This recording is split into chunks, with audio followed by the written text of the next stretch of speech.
Horizon Forbidden West is a big sequel with a lot of interesting new developments. Hi folks, it's Falcon, and today on gameranx, Horizon Forbidden West's 10 biggest changes. First off, at number 10, there are mounted enemies now. Let's start things off with a really cool change. Instead of facing off against machines and humans separately like in the first game, with Horizon Forbidden West you can actually fight enemies that are riding machines. Now in the first game, there were enemies who would use machines on occasion, but basically they fought separately. In this game, you'll face off against multiple different types of riders who change up how a machine actually fights. Probably the biggest and most impressive example of machine riding seen in the trailers is the Tremor Tusk enemy type. It's basically a mobile fortress with an entire wooden structure built on top of it. In the gameplay trailer, you can see how differently the enemy behaves when it fights you, while there are guys riding it and when there aren't. With riders, it appears to be a lot more range focused, but when you knock off the enemies controlling it, the Tremor Tusk gets a lot more chaotic and aggressive. There are apparently new raider enemy types that don't always start out riding machines either. Instead, it sounds like they'll override anything they come across to use against you, either hijacking them or making them fight you or mounting them or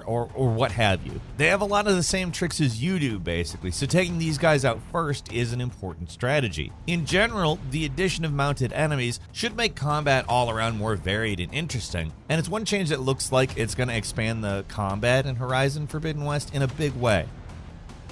And number 9, movement options have been greatly expanded. Another huge change, and something that looks to us like a massive improvement, are all the new traversal options. Outside of the obvious stuff like the new and improved enemies, all these new ways to get around the world are probably the biggest changes coming to Horizon Forbidden West. For one thing, the tribal handholds are gone. There's now a free climbing system that lets you climb most surfaces freely. It's not as freeform as the climbing in Breath of the Wild, as there looks to be a lot more surfaces that you can't climb. But for any surface that you can climb, it looks like the game just lets you free climb. Compared to how restrictive climbing was in the first game, this is a huge improvement and should make exploration a lot more interesting. But that's only the start of it. On top of being able to climb freely on most surfaces, there are also a couple of gadgets that greatly expand how you get around, both when exploring the open world and while in combat. The first is this tool called the Polecaster, which you can probably guess by the name, works like a grappling hook. You can hook onto surfaces and pull yourself towards them, which is great for getting around faster, but there's also a Batman-like launch ability where you can grapple a spot and then launch into the air and either chain grapple, and that can be done either to someplace else, or you can even attack an enemy with it. The Polecaster can also be used to pull objects in the environment. According to the PlayStation blog, this is done dynamically, like you can either pull things away or move around them and destroy them. Then there's also the Shield Wing, which is pretty much the glider from Breath of the Wild, and even though it's very easy to see that as derivative, it is a fantastic addition that gives you a lot more freedom when moving around the world. Finally, and this is maybe the feature Guerrilla Games and Sony have been most quiet about, but there's a diving mask that lets you go underwater. From the trailers, it looks like there's certain enemies you encounter mostly in water, which adds some danger to dipping under the waves. On top of that, it looks like you can use the water to stealthily avoid some enemies and escape difficult situations. Most open world games with underwater portions of the map are kind of barren and uninteresting, but it looks like Forbidden West's underwater areas are just as lush and detailed as the rest of the map, and we're curious as to how much time you'll actually spend underwater in this game.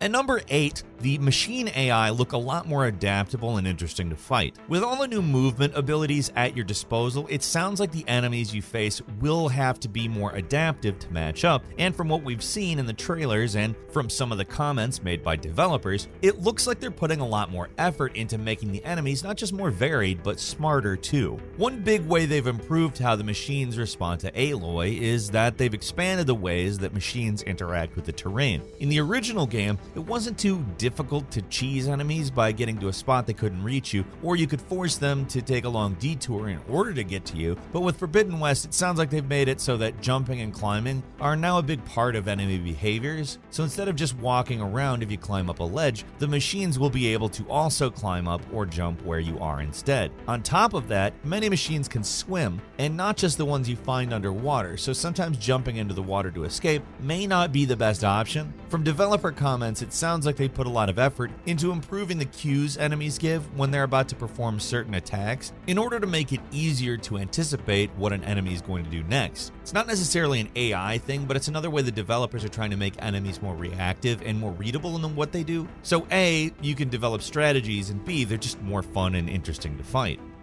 At number 7, there's some new weapons. Of course, you can't really have a sequel like this without a few new weapons. Guerrilla hasn't revealed many of them, but from watching the gameplay they've revealed so far, we've managed to spot a few new weapons in the mix. Like this one, a spike thrower, seen in the gameplay trailer. It looks like a spear you can chuck at enemies. It has pretty short range, but looks particularly powerful if you manage to get a good hit. Another weapon we saw that was interesting was a returning weapon, the blast sling, but the ammo type they showed in the trailer is totally new. Instead of the usual status effects from the first game, this thing shot some kind of adhesive that slowed the enemy down. According to developers, it sounds like they want the new weapons to have a very clear identity and function, and while they haven't shown too many of them yet, we're really curious as to how much they actually add to Forbidden West and how much that will improve the combat system. And number 6, stealth is improved. One of the less stellar elements from the original Horizon was its stealth. It was functional, but that's about it. Taking down enemy bandit camps just wasn't that interesting compared to hunting machines, and clearly Guerrilla understands that because it looks like they've given stealth mechanics a total overhaul for Forbidden West. Enemies are more quick to notice when you do things like fire an arrow nearby, and when they search, they're more likely to go into a group rather than by themselves. On top of that, apparently the group will have a team leader that will command the rest, which gives you context clues about what the enemy is doing to react to you. In general, enemies should react to your actions more intelligently, and there's now a full line of sight system where it's possible to lose enemies. Hit and run tactics should then therefore be a lot more viable in this game. It sounds like human enemies will be a lot more reactive and interesting to fight in Forbidden West, and we think that can really only be an improvement. At number 5, there's a new ability called Valor Surge. The developers have been pretty tight-lipped on certain additions to the game, especially when it comes to combat, but one big thing they've revealed recently is a new ability called the Valor Surge. From what we've seen, it seems a lot like the Supremos from Far Cry 6, an ability that's dependent on an energy meter that charges as you perform actions like knocking off machine components or hitting weak spots, and then when activated, it triggers a powerful attack or ability. They've only shown us one of the Valor Surges so far, the radial blast seen during the big gameplay trailer, which is used to blast armor off a heavy human enemy. Apparently, the game will have up to 12 of these in total, with 3 power levels for each, and it sounds like you unlock them by spending points in the new and improved skill tree. Depending on how powerful these moves actually are, this could be a really great addition to the game, or it may be something we just forget about most of the time. But I think for Horizon, having some kind of extra powerful finisher or flourish might be really satisfying. At the moment, we don't know too much about this one, but we're intrigued.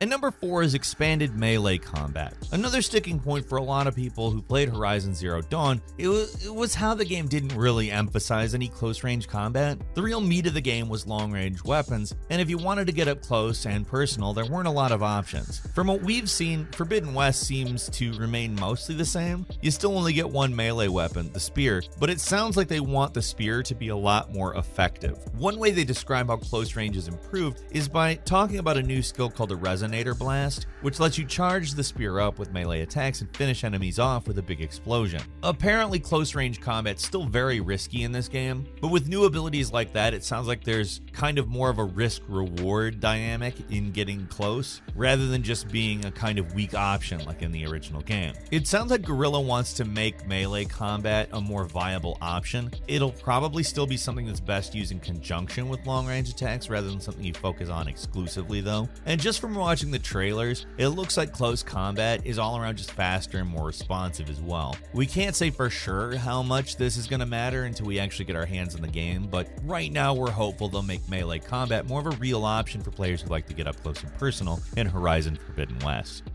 At number 3, there's a revamped skill tree and workbenches. One point that the developers keep trying to hammer home about this game is that there's going to be a lot more opportunities for customization. They say the skill tree is greatly expanded over the first game, with a lot more options which allow players to pursue different play styles. Another new feature are these workbenches that can be used to upgrade weapons and improve outfits. Speaking of outfits, instead of just giving you some simple stat modifiers and additional resistances, which is how they work in Zero Dawn, clothes in this game game actually give you new abilities, so there's more of an incentive to wear certain outfits in certain situations. From what we've seen, it seems like they're going for kind of RPG mechanics here, with more opportunities to really think about your skills and abilities and how they synergize with your weapons and outfits. How much this will actually affect the game is yet to be seen, but it sounds like the developers really want to make it so you can play the game your way. Again, we mentioned Breath of the Wild a little bit earlier, but this kind of reminds me of that as well. And considering that there were pretty much only a few ways to play in the original Horizon,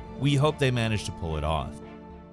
At number 2, they're promising better side quests. Many of the side activities in the original Horizon were fine, but there aren't really a lot that stand out. The actual rewards for finishing them also were not really that good. That's another area the developers are trying to make improvements on in Forbidden West. They're promising the game will have more varied and interesting side content, with better rewards for actually completing it. So it sounds like they want to make it so instead of just getting generic resources for finishing quests, you'll actually get something unique like a weapon or outfit, which is great, and apparently you'll be interacting with other characters more during these missions as well. They've said the side characters will have a lot more to do in this game, not just in the main quest but also in the side content, and that's pretty much the only thing they've said about how exactly the side quests in this game will be better. Now the depth to that, whether they're aiming for the stands like Witcher 3 or not, remains to be seen. And finally, at number 1, there's an in-universe board game called Strike. Be it Triple Triad from Final Fantasy VIII, Pazaak from Knights of the Old Republic, or Gwent from Witcher 3, which again, some of these changes have made me think of. We love games inside other games, and it looks like Horizon Forbidden West is going to have one too. Called Strike, seemingly the only information we have about this minigame is found on the Sony support page for Horizon Forbidden West. The page describes it as a board game played by the inhabitants of the world of Horizon. Apparently, it's played with wooden and metal pieces that look like machines and is a game you play with NPCs. It's always great to see developers add this kind of side content to games, especially when they end up being as awesome as Gwent was. Basically, all we really know is that Strike exists, but we wanted to bring it up here. It's something that's really not been acknowledged a whole lot in the promotional material out there, but we're all about these kinds of mini games when they turn out to be good, so we at least had to mention it. A quick bonus point for you as well, the PS4, PS5 upgrade situation and release date is as follows. Sony's whole policy regarding upgrading games from PS4 to PS5 can get pretty confusing. So originally, this game was going to cost PS4 players $10 to upgrade to the PS5 version, but after a lot of backlash, Sony reversed that decision. So you can buy the PlayStation 4 version of Horizon Forbidden West, and then you can upgrade to the PlayStation 5 version for free, at least at the time of release. So if you want to save $10 on the game, just buy the PlayStation 4 version. Every other Sony exclusive is going to have this $10 upgrade going forward, but at least for Forbidden West it'll be free. And just to be clear, the game's coming out on PlayStation 4 and PlayStation 5 February 18th, so it's only a few short weeks away. And that's all for today. Leave us a comment, let us know what you think. If you like this video, click like. If you're not subscribed, now's a great time to do so. We upload brand new videos every day of the week, so click the subscribe button and don't forget to enable all notifications. As always, we thank you very much for watching this video. I'm Falcon. You can follow me on Twitter at Falcon the Hero, and we'll see you next time right here on gameranx.